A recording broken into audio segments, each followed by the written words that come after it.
UKLO 1 year masters. No IELTS required up to 5 years visa. High visa success rate.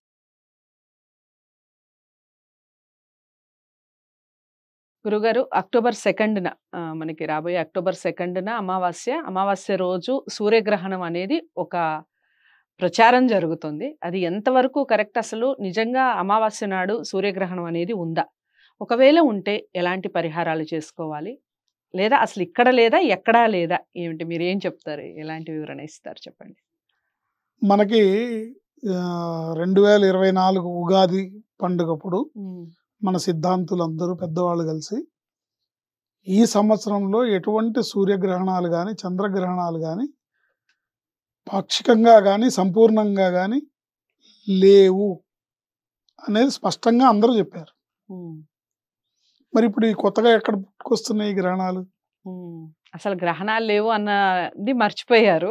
ఇప్పుడు మళ్ళీ గ్రహణాలు ఉన్నాయి అంటున్నారు. ఏదో ఒకటి చెప్పి ఏదో ఒక పరిహారాలు ఏదో ఒక పూజలు అని.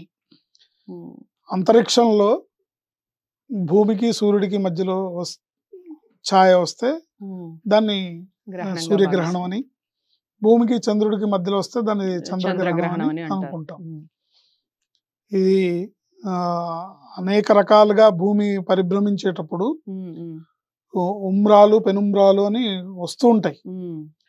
అది గ్రహణం అని దేన్ని అంటారు, దేన్ని గ్రహణం అని అనరు, దేన్ని మనం గ్రహణం కింద పాటించాలి, దేన్ని పాటించక్కర్లేదు, ఏది పాక్షికం ఏది సంపూర్ణమని జ్యోతిర్వేదం అని బుక్లో స్పష్టంగా ఇచ్చారు.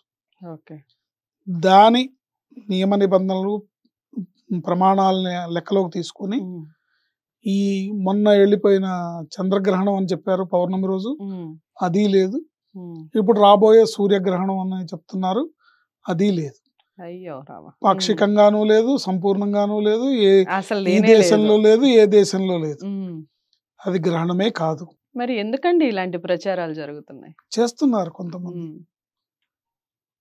ఎందుకంటే వృత్తిని వ్యాపారంగా పెట్టుకుంటే చేస్తారు, లేదా తెలిసి తెలియక చేయొచ్చు, లేదా అవకాశం కింద తీసుకొని చేయొచ్చు.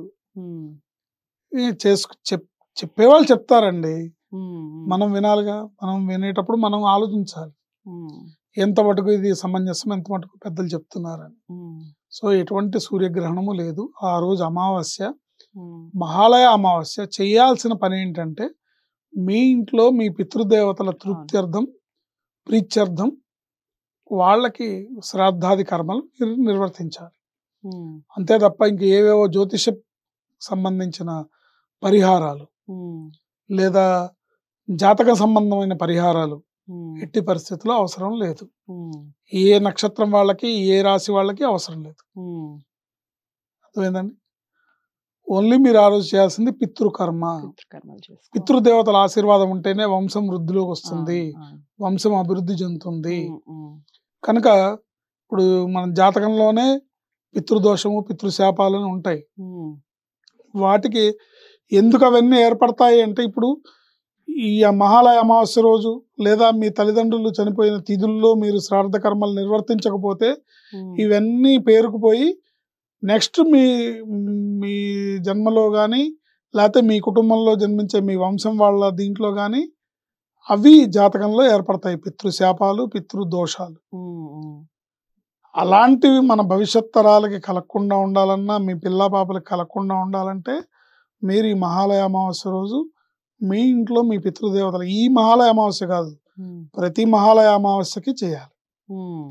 మీ ఒంట్లో ఓపిక ఉన్న నాళ్ళు ఎన్ని రోజులు మీరు భోజనం చేస్తారో అన్ని రోజులు వాళ్ళకి భోజనం పెట్టాలి. ఈ మహాలయ అమావాస్యకి సంబంధించి మనం వీడియో కూడా చేస్తున్నాం. కనుక ఈ అమావాస్య రోజు చేయాల్సిన పని అది, శ్రాద్ధ కర్మ నిర్వర్తించాలి.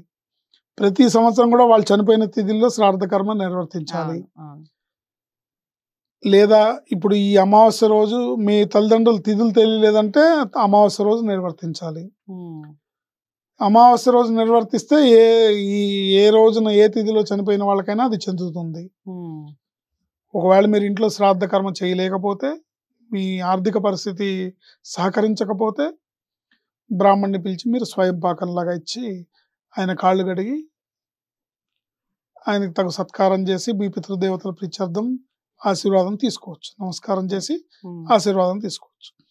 అది కూడా చేయాలంటే గోశాలకు వెళ్ళి గోవుకి సేవ చేసి గోవుకి దాణా పెట్టడం, గోవుని మీరు ప్రదక్షిణాలు చేయడం, గోవుకి దండం పెట్టుకోవడం అనేది ఇంకా లీస్ట్ పద్ధతి. ఇంకా అది కూడా చేయలేనంటే మనం ఏం చేయలేము. ఏంటి ఇవే రేపొద్దున భవిష్యత్ తరాలకి పితృదోషాలుగా పితృశాపాలుగా మారతాయి. కనుక ఈ మహాలయ అమావాస్యని మీరు పితృ అమావాస్యగా భావించి వాళ్ళకి శ్రాద్ధ కర్మలు, తర్పణాలు, తిలతర్పణాలు, పిండ ప్రదానాలు మీ శక్తి కొలది, మీ ఆచారం కొలది, మీ పెద్దవాళ్ళు మీ ఇంట్లో వాళ్ళు ఏం చెప్పారో అవి చేసుకోవాలి. రైట్. అదండి, గ్రహణం ఏం లేదు. ముందు ఈ విషయాన్ని గమనించండి. ఎవరైనా గ్రహణం ఉంది, ఈ పూజలు చేసుకోవాలి, దీనికి పరిహారాలు చేసుకోవాలి అంటే ఏది నమ్మొద్దు అనేది ముందుగా అసలు ఈ వీడియో సారాంశం అది. కాకపోతే మహాలయ పక్షాలు, మహాలయ అమావాస్య ముఖ్యంగా ఈ అమావాస్య నాడు మీరు చేసుకోవాల్సింది పితృతర్పణాలు అని. ఆల్రెడీ దానికి పితృతర్పణాలు ఏ విధంగా చేసుకోవాలి అనేది ఆల్రెడీ వీడియో చేస్తున్నాము. దాన్ని మీరు ఫాలో అయితే దాంట్లో క్లారిటీగా చెప్పారు గురువు గారు ఏ విధంగా చేసుకోవాలి, దానివల్ల వచ్చే పుణ్య ఫలితం ఏ విధంగా ఉంటుంది అనేది. ఇక గ్రహణానికి సంబంధించిన విషయం ఇది. ఈ వీడియోని అందరికీ షేర్ చేయండి. గ్రహణం ఉంది అని చాలామంది ప్రచారం చేస్తున్నారు కాబట్టి ఆ ప్రచారాన్ని తిప్పికొట్టాలి అంటే మనం చేయాల్సిందల్లా వీడియోని లైక్ చేసి అందరికీ షేర్ చేయండి. ఇక గురువుగారిని మీరు కలవాలి అనుకుంటే జ్యోతిష్య రీత్యా లేదా ఏదన్నా న్యూమరాలజీకి సంబంధించి మీరు ఎలాంటి ఏమైనా చేంజెస్ చేసుకోవాలి, దానికి సంబంధించిన పూర్తి వివరణ తెలుసుకోవాలి అనుకున్న వారు ఉంటే స్క్రీన్ మీద కనపడే నెంబర్కి కాల్ చేయొచ్చు. గురువుగారు అందుబాటులోకి వస్తారు. మీకు అపాయింట్మెంట్ ఇచ్చి మీకున్న సమస్యకి సంబంధించిన పరిహారం కానివ్వండి, పరిష్కారం కానివ్వండి లభిస్తుంది. తప్పకుండా ఛానల్ని సబ్స్క్రైబ్ చేసుకోవడం మర్చిపోకండి. మరో మంచి వీడియోతో మళ్ళీ మీ ముందుకు వస్తాను. నమస్తే.